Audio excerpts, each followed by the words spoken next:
안녕하세요. 오늘도 사연 살롱을 찾아주셔서 감사합니다. 대전에 살고 있는 50대 주부입니다. 저에게는 세상 누구보다 얄미운 시누이가 한 명 있어요. 보통은 남편 여동생들이 얄밉게 군다는데 제 경우는 남편 누나가 그랬죠. 거기엔 약간의 이유가 있어요. 남편과 저는 6살이나 차이가 나거든요. 문제는 연상녀 연하남 커플이라는 거죠. 하필 손이 시누이가 저와 동갑이기도 하고요. 처음 남편이 6살 연하라는 걸 알게 되었을 때 전 관계를 끊으려고 했어요. 한두 살도 아니고 무려 6살인데 남들 보기도 좀 그렇잖아요. 하지만 1년에 가까운 남편의 구애에 결국 두 손을 들고 말았죠. 그런데 큰 신우는 자기 남동생이 저를 끈질기게 쫓아다니며 고백해온 걸 모르는지 결혼 초부터 제 나이를 들먹이며 구박을 했어요. 제가 자기 동생과 결혼하기엔 늙었다나 뭐라나. 암튼 막말 대잔치였죠. 그런데 또 이 여우 같은 게 제가 화라도 낼라 치면 생글거리면서 농담이었다고 상황 모면을 하지 뭐예요. 웃는 얼굴에 침 못 뱉는다고 저는 늘 제대로 화 한 번 못 내고 큰 신우한테 당하기만 했어요. 그래서 처음부터 저한테 큰 신우는 완전 비호감일 수밖에 없었죠.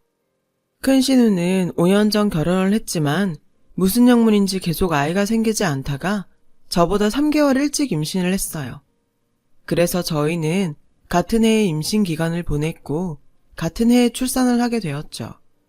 반갑지 않은 이런 우연 때문에 저는 솔직히 좀 피해를 본 감이 있어요. 임신했다고 어찌나 유난을 떨던지. 큰 신우 때문에 저는 시댁에서 제대로 대접도 받지 못했고 막달이 되어 출산을 앞뒀을 땐 큰 신우가 먼저 출산을 해서 정신없는 육아에 시부모까지 동원되는 바람에 저는 제대로 축하도 받지 못했거든요. 당연히 서운했죠. 저도 사람인데 왜 안 그렇겠어요. 그런데 본격적으로 감정에 고립해인 건 제가 딸아이를 출산하면서부터예요. 요즘 세상에 누가 아들, 딸을 구별하나요? 그런데 큰 신우는 자기는 아들을 낳았다고 그렇게 유세를 떠는 거예요. 처음엔 저러다 말겠지 싶어서 참고 넘기려고 했는데 이게 끝도 없는 거예요. 옳게 그래도 아들은 하나 낳아야지. 우리 집 대를 끊을 셈이야? 말끝마다 아들 타령을 하며 시부모님도 하지 않는 압박을 가하지 않겠어요. 저는 그 말에 가만히 있으면 안 될 것 같아 뭐라고 말을 하려고 했는데 제 옆에 있던 남편이 먼저 나서서 큰 신우한테 한 소리 하더라고요. 요즘 누가 대의으라고 아들 타령을 해? 누난 조선시대 사람이야? 촌스럽게. 남편도 큰 신우의 행동이 꼴사나웠는지 이렇게 말을 했고 큰 신우는 남편 말에 발끈해서 소리를 쳤어요. 야, 아무리 아들 딸 구분 안 한다고 해도 너 죽으면 제사 지내줄 사람은 아들뿐이야. 딸 자식 잘 키워봤자 남의 집 제사밖에 더 지내니? 뭘 알지도 못하면서 큰 소리야. 큰 신우의 말에 어이가 없었어요. 아니, 아직 살 날이 얼마나 창창한데 벌써 제사 걱정을 한대요. 그리고 자식을 제사 지내라고 놨나요? 기가 막혀서 헛웃음이 나오더라고요. 옳게? 지금 나보고 웃었어? 제가 우는 걸 봤는지 큰 신우는 도끼 눈을 뜨고 나를 세우더라고요. 솔직히 마음 같아서는 이참에 한판 붙고 싶었지만 시부모님이 계셔서 참았어요. 그래서 딴 생각하다가 웃음이 났다고 대충 둘러대곤 얼렁뚱땅 넘어갔어요. 그날 이후 큰 신우는 본격적으로 저를 볼 때마다 은근히 아들 낳은 유세를 떨었고 제가 반응이 없자 저희 딸아이를 괴롭히기 시작했어요. 얜 지지배가 오빠한테 앉으려고 하네. 종혁이가 소영이보다 먼저 태어났으니까 앞으로는 오빠라고 해. 오빠라고 불러봐. 오빠. 주방에서 시어머니와 음식 준비를 하던 저는 큰 신우가 제 딸아이에게 자기 아들한테 오빠라고 부르라고 강요하는 걸 보고는 참을 수가 없었어요. 그래서 음식을 하다 말고 거실로 나가 큰 신우한테 한 소리를 했어요. 형님, 종혁이랑 소영이 동갑이잖아요. 근데 무슨 오빠예요. 어머머, 한 집에 동갑이 어딨어? 우리 종혁이가 3달 먼저 태어났으니까 오빠지. 그리고 올케랑 나도 동갑인데 올케는 나한테 형님이라고 하잖아. 무식한 건지 막무가내인 건지 도통 말이 안 통하더라고요. 생각 같아선 그걸 지금 비유라고 하냐고 따져 묻고 싶었어요. 그런데 그 순간 시어머니가 끼어들지 뭐예요. 그건 우리 큰애 말이 맞다. 옛날엔 다들 그렇게 했어. 쌍둥이도 몇 분 먼저 태어나면 형 아니니? 시어머니를 보니 내가 말을 말아야 하겠더라고요. 이런 사람들한테 내가 뭔 소리를 하겠냐 싶었거든요. 그런데 여기서 한술 더 뜨는 사람이 있었어요. 바로 저희 시아버지셨죠. 큰 신우 말처럼 은근히 대를 이을 손자를 원했던 시아버지는 첫째로 딸을 낳고 둘째 소식이 없는 저에게 본격적으로 압박을 가하기 시작했어요. 우리 집 딸은 그 집 가서 그 집 장손까지 낳았는데 우리 며느리는 좀 분발해야 하지 않겠니? 아니, 임신이 무슨 경기도 아니고 왜 경쟁을 붙이는지 이해가 안 되더라고요. 저는 기가 차서 남편을 쳐다봤어요. 사실 저희 부부는 결혼 전부터 아이는 아들, 딸 구분 없이 한 명만 낳자고 약속을 한 상태였거든요. 그래서 저는 가족들 앞에서 그 얘기를 하라고 남편한테 무언의 신호를 보냈죠. 그랬더니 남편은 지금은 아니라는 듯 고민하는 눈치였어요. 하지만 저의 계속되는 신호에 어쩔 수 없이 말을 꺼내더라고요. 저희 둘째는 갖지 않기로 했어요. 남편의 말에 시댁 식구들은 눈이 동그래져서는 금방이라도 무슨 일이 일어날 것처럼 저를 쏘아보더라고요. 말은 남편이 했는데 말이에요. 저는 따가운 시선을 받으며 말했어요. 우리가 애들을 여럿 낳아 기를 형편도 안 되고 여러 아이에게 사랑을 나눠주느니 한 명한테 몽땅 쏟아붓고 싶다고 말이죠. 그리고 그건 결혼 전부터 약속한 거라고 말이에요. 그러자 시아버지는 기다렸다는 듯이 버럭 화를 내시더라고요. 그 중요한 걸 왜 니들끼리 결정해? 저는 시아버지의 태도에 당황해서 아버님 얼굴을 보며 말했어요. 자식을 낳는 것도 키우는 것도 저희 몫인데 그럼 그 결정을 누구랑 해요? 시아버지는 제 말에 당황하셨고 순식간에 시댁 분위기는 싸늘해졌어요. 제가 여지껏 시댁 어른들 말에 토를 달아본 적이 없어서 그랬을 거예요. 하지만 그렇다고 해서 대충 알겠다고 하고 지나칠 수만은 없었어요. 제 아이에 대한 문제니까요. 그때였어요. 큰 신우는 불난 집에 기름을 붓더군요. 올케, 지금 그 말은 내 동생이 능력이 없어서 애를 못 낳는다는 거네? 순간 시부모님은 싸늘한 눈빛으로 저를 쏘아보았고 위기의식을 느낀 남편은 저와 딸아이를 데리고 시댁을 나왔어요. 하지만 그것은 임시방편이었어요. 그놈의 아들이 뭔지 시댁의 압박은 계속되었어요. 니들 편하자고 애 하나만 낳겠다는데 나중에 소영이 혼자 외롭고 슬프다? 너희가 억만금을 남길 것도 아니잖아. 그러니까 소영이한테 유산 남겨준다 생각하고 남동생 만들어줘. 사람은 다 태어날 때 자기가 먹을 거 갖고 태어난다잖아. 걱정하지 말고 나. 시부모님은 근 2년간은 생각을 바꾸라고 저를 들들 볶으셨어요. 저도 사람이라 짜증은 났지만 그래도 한쪽 귀로 듣고 한쪽 귀로 흘려버리며 버텼더니 2년이 지나고 나서부터는 서서히 포기하는 것 같았어요. 한 사람만 빼고요. 바로 큰 신우였죠. 엊그제 엄마가 울면서 전화하셨더라. 올케가 죽어라 말을 안 들어먹어서 더는 못하시겠다고. 손주 포기하시겠대. 어쩜 사람이 그러니? 노인네들이 늙음하게 손주 한번 안아보고 싶다는데 그걸 못해줘? 올케가 시집와서 한 게 뭐 있어? 혼수를 남들처럼 해왔어. 용돈을 제대로 들여봤어. 꼴랑 기집애 하나 낳은 거밖에 없으면서. 댐 못 있는 며느리 예전 같으면 소방마저도 할 말 없는 거야. 그런 걸 어르고 달래줬더니 기고만장해가지군. 쓸데없이 고집 부리지 말고 둘째 가져. 애는 엄마가 키워주신다니까. 형님도 지금 애 키우니까 아실 거 아니에요. 애는 낳는 것보다 키우는 게 더 중요하잖아요. 아무리 공평하게 사랑을 준다고 해도 그게 가능하겠냐고요. 둘째 낳으면 소영이 입장에선 부모 사랑 뺏기는 기분일 텐데 저 그러기 싫어요. 소영이한테 그런 상처 주기 싫다고요. 온전히 소영이한테만 사랑을 주고 싶어요. 저는 최대한 감정을 자제하며 말했어요. 솔직히 마음으로는 아들을 낳았어도 이렇게 둘째 타령을 했겠느냐. 딸 낳았다는 이유로 둘째를 강요하는 건 말도 안 된다. 라고 말하고 싶었지만요. 아무튼 시간이 지나고 나니 시부모님은 손주에 대한 미련을 버리셨어요. 하지만 아버님께서는 가끔 그러셨죠. 재산을 불리면 뭐하냐, 물려줄 손주도 없는데 라고 푸념 섞인 말씀을 하시긴 하는데 그쯤이야 듣고 넘길 수 있는 수준이었죠. 그렇게 저희 부부의 계획대로 딸아이는 무남 동녀로 자라 초등학교에 입학하게 되었어요. 시부모님은 같은 해 초등학교에 입학한 친손녀와 외손자에게 책가방을 선물로 사주셨고요. 그때까지는 나름 모든 게 좋았어요. 딸아이는 책가방을 멜 때마다 할머니, 할아버지 얘기를 하며 좋아했으니까요. 하지만 얼마 뒤부터 제 딸과 큰 신우의 아들은 자연스럽게 비교의 대상이 되었어요. 큰 신우가 벌인 일이었죠. 우리 종혁이 천재인가 봐. 구구단을 딱 한 번 알려줬는데 벌써 다 외웠어. 소영이는 요즘 공부 어떻게 시켜?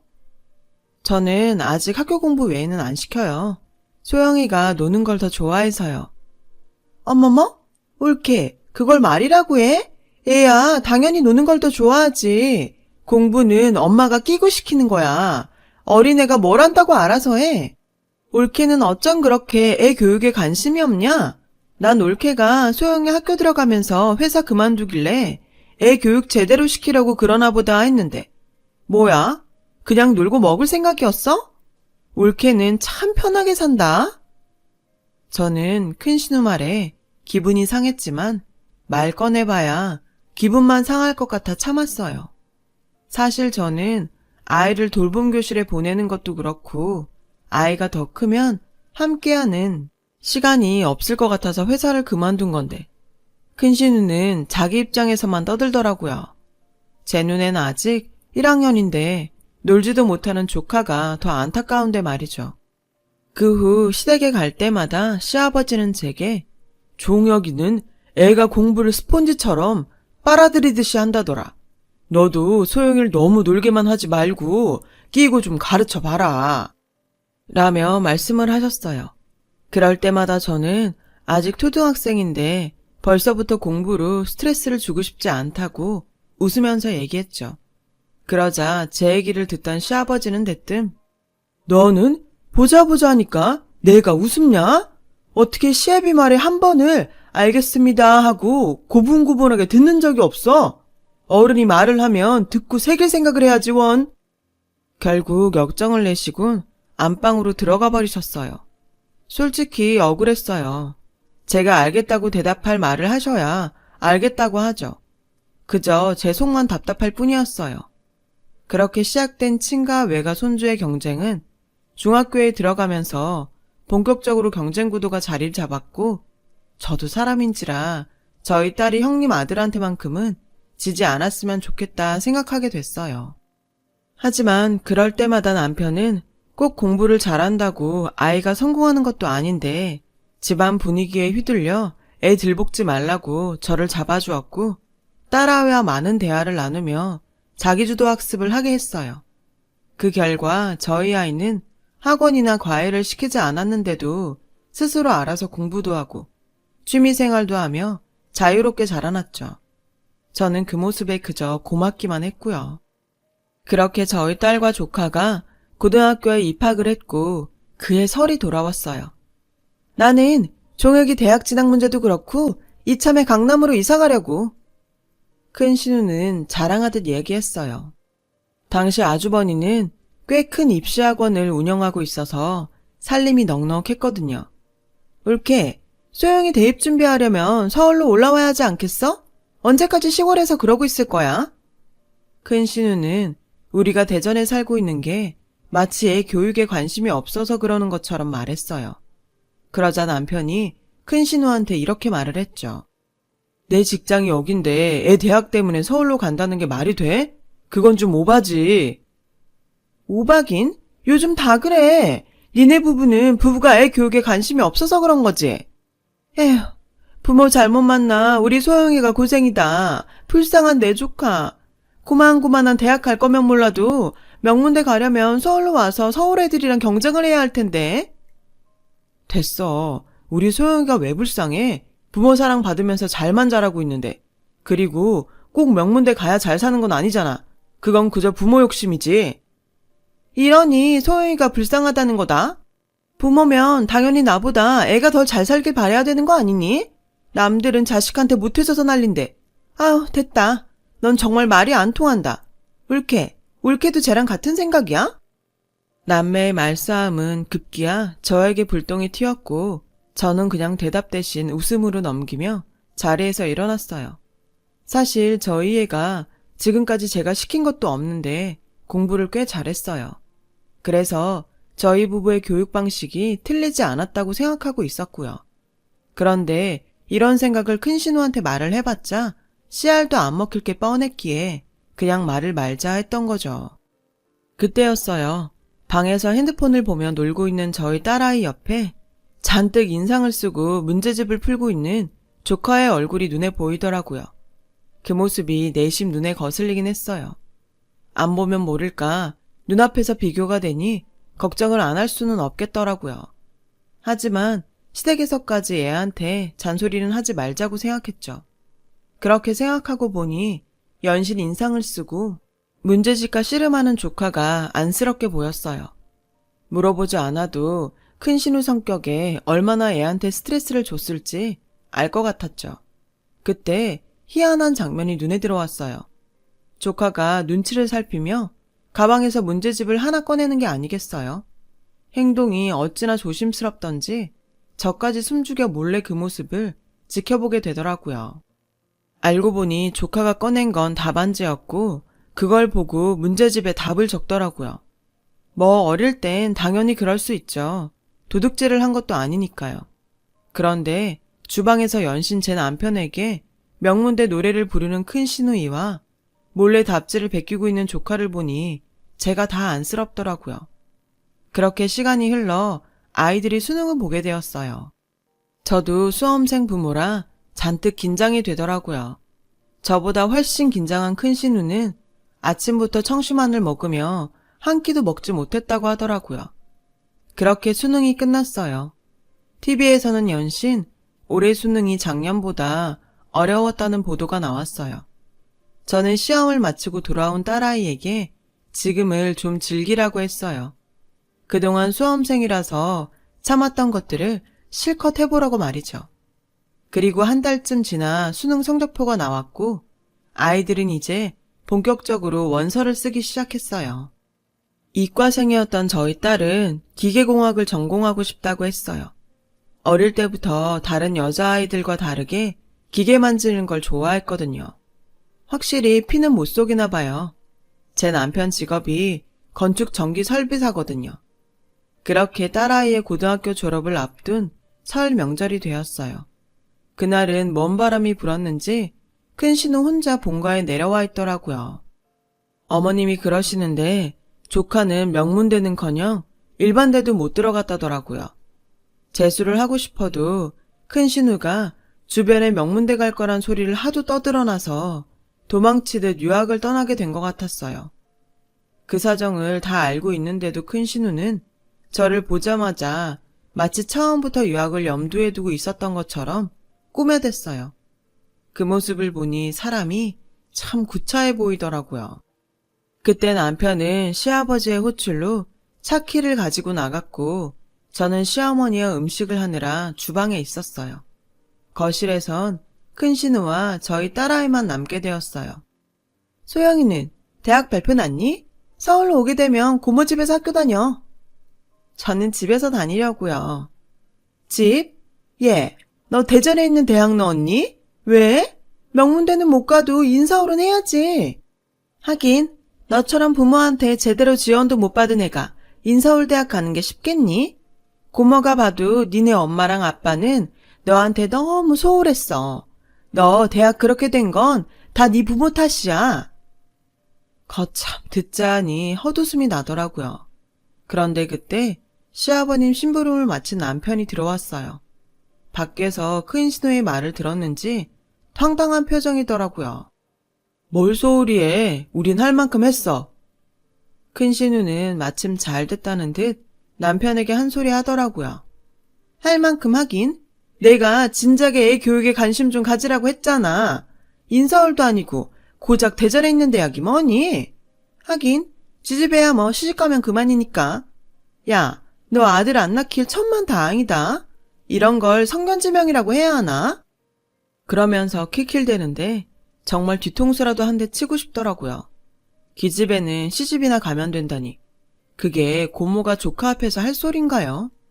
그래서 한마디 하려고 했어요. 그런데 그래서 누나는 그 난리를 치고도 애 대학도 못 보내서 해외로 도피 유학시키는 거야? 누나 말대로라면 재수를 시켜서라도 명문대 보내야지. 뭐? 지는 어디 꼴 같지 않은 지방대 보내면서 큰 소리야, 큰 소리는. 뭐? 지방대?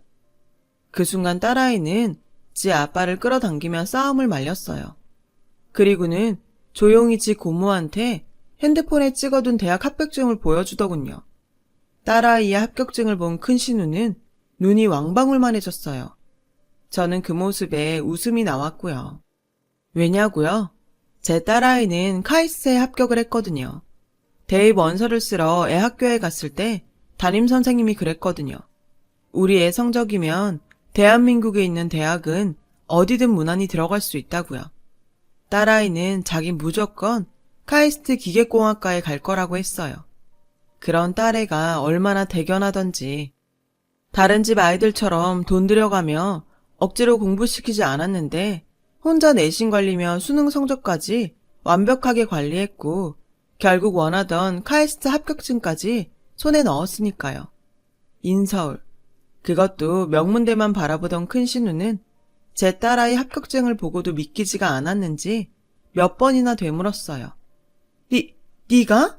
정말 카이스트에 붙었다고? 소영이 네가? 놀라기는 주방에 있던 시어머니도 마찬가지였어요. 눈이 휘둥그레져서는 저에게 그러셨죠. 얘, 지금 소영이가 그 수자만 다닌다는 카이스트에 들어갔다는 거냐? 그렇다고 하자 어머님은 고춧가루가 잔뜩 묻은 고무장갑을 끼고 좋아서 손뼉까지 치시더라고요.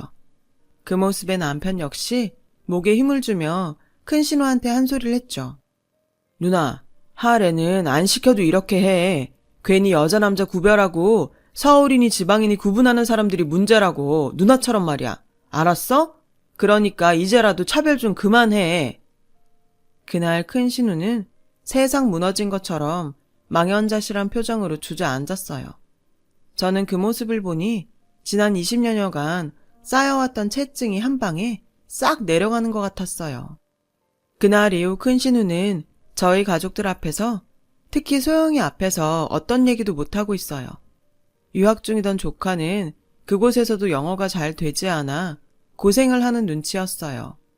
한국으로 들어오고 싶다고 거의 매일 지 엄마에게 영상통화를 한다나 봐요. 저는 가끔 속이 답답할 때면 그때의 일을 떠올리곤 해요. 그럼 속이 뻥 뚫리거든요. 아, 손자 타령을 하던 저희 시아버님은 저희 딸이 카이스트에 들어가자 동네에 플랜카드까지 걸어놓으셨어요. 덕분에 시댁에 갈 때마다 동네 사람들이 카이스트 간 딸 잘 있냐고 할 정도예요. 이렇게 기특한 일을 해낸 제 딸아이는 현재 대학교 4학년이에요. 딸아이는 취직을 하기보단 학교에 남아 연구를 계속하고 싶다고 하더라고요. 저야 뭐 딸애가 원한다면 뭐든 오케이죠. 이렇게 얘기를 하고 나니 속이 더 시원해집니다. 제 사연을 들어주셔서 감사드려요. 건강한 하루 되세요. 여러분, 사연 댓글에 응원과 현명한 조언 부탁드려요. 좋아요와 구독은 저에게 큰 힘이 됩니다. 오늘도 좋은 일 가득하세요.